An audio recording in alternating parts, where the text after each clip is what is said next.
money and sin money was not brought into the house of Yah because it was the priest. This was their currency. This was their money, okay? Our brother Joash commanded the priests to use their personal money to rebuild the temple, okay? And Joash said it won't get built. The temple has to be built with free will offerings. All right, let's go ahead and pick it up at 2 Chronicles 24. We're gonna go over this again, but I'm gonna give you another view at it. 2 Chronicles 24, I'll pick it up at verse 6.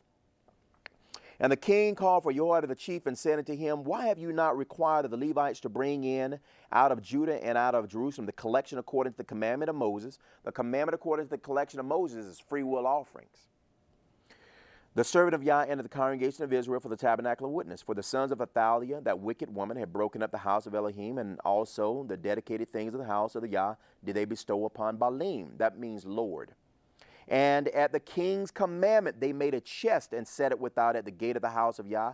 And they made a proclamation through Judah and Jerusalem to bring in Yah the collection that Moses, the servant of Elohim, laid upon Israel in the wilderness. And all the princes and all the people rejoiced and brought in and cast into the chest until they had made an end. Now it came to pass that at what time the chest was brought into the king's office by the hand of the Levites, and when they saw that there was much money, the king's scribe and the high priest's officer came and emptied the chest and took it, and carried it to its place again. Thus they did by day and gathered money in abundance.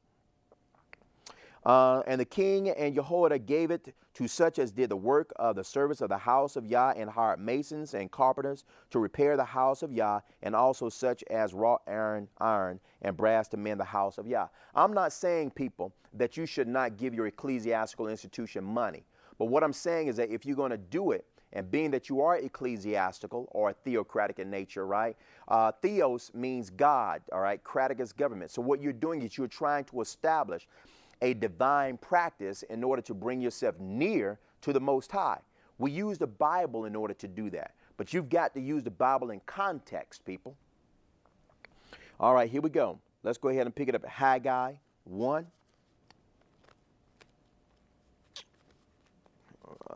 Haggai. We're going to pick it up at Haggai 1. Where is Haggai? Right here.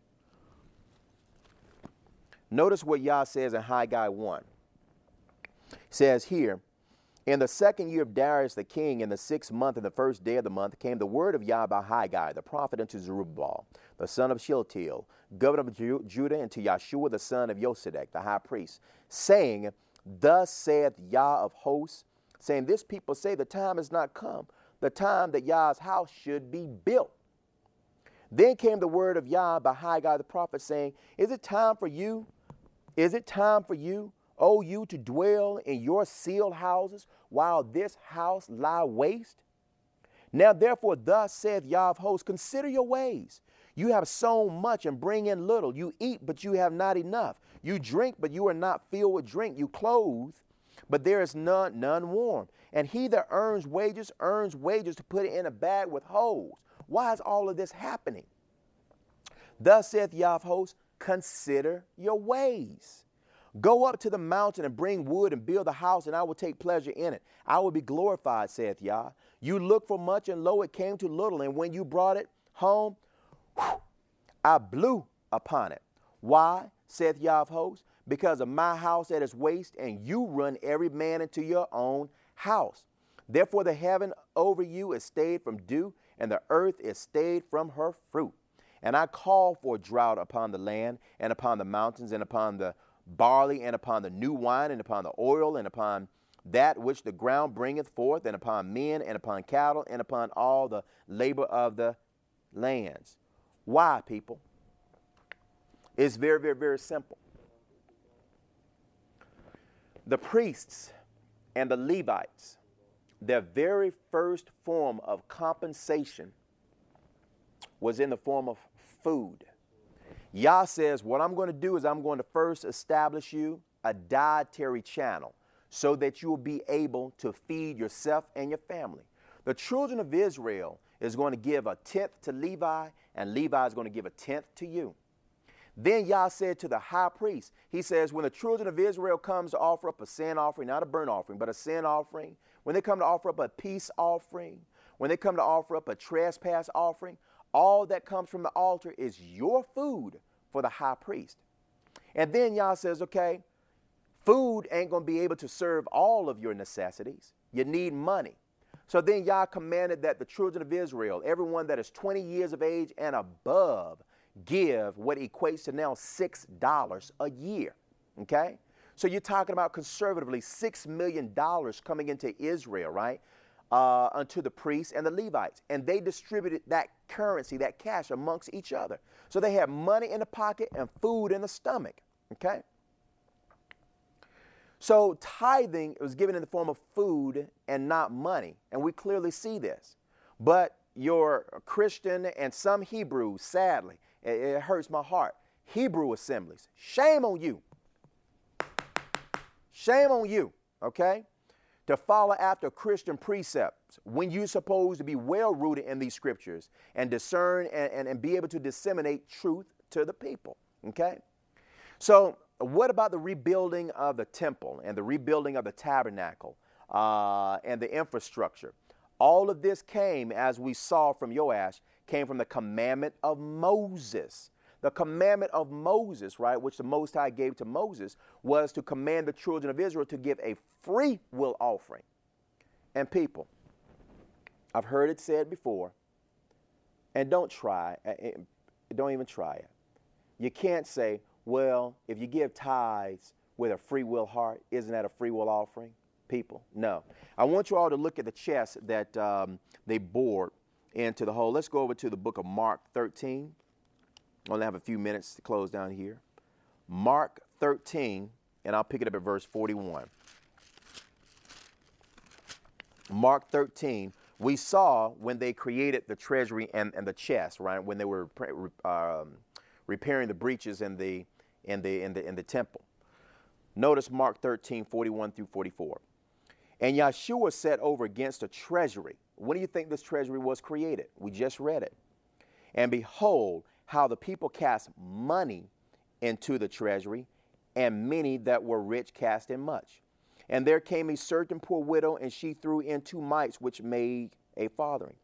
And he called unto him his disciples, and said unto them, Verily I say unto you, that this poor widow has cast more in than all they which have cast into the treasury. For all they did cast in offer of their abundance, but she of her want did cast in all that she had, even all her living. Okay? People, our tabernacle, we keep the doors open by free will offerings. We have 2 boxes, okay? Free will offerings, the money does not go to me as a facilitator or overseer, right, and any of the other facilitators. But it goes to pay the electric bill, it goes to pay the telephone bill, it goes to pay the rent, it goes to pay for repairs and things of that nature. I have a job, okay? And when we transition over into the New Testament, you're going to see that all of the apostles, okay, and the disciples and so forth had a job. The free will offerings that they received of the people was used to fund the development of the ministry, okay? So I'm not advocating to you whatsoever that you should deny your ecclesiastical institution any type of financial proceeds. But what I'm saying to you is that it should be done according to scriptures. You can't give an offering and say, well, it's tithes according to the Bible, okay? And we're going to further demonstrate in next week's class why that is inappropriate, right? If you want to give a tenth of your check, you give a tenth of your check, and it's a free will offering. But you cannot say that it is tithes, people. That is a totally different concept, okay? Still got a lot to go over, but I've run out of time. My name is Arya bin Nasik. You can contact us at 704-553-7625. You can visit our website at www.nccischarlotte.com, okay? Your pastor's not eating $1, a $5, or a $100 bill, people. He's taking that money and he's spending it on a luxurious life, okay? And he's using the word of Elohim deceitfully in order to do that, right? The rest of your day, give us a call if you have any further questions. Shalom. Is your best friend, and it's getting so used.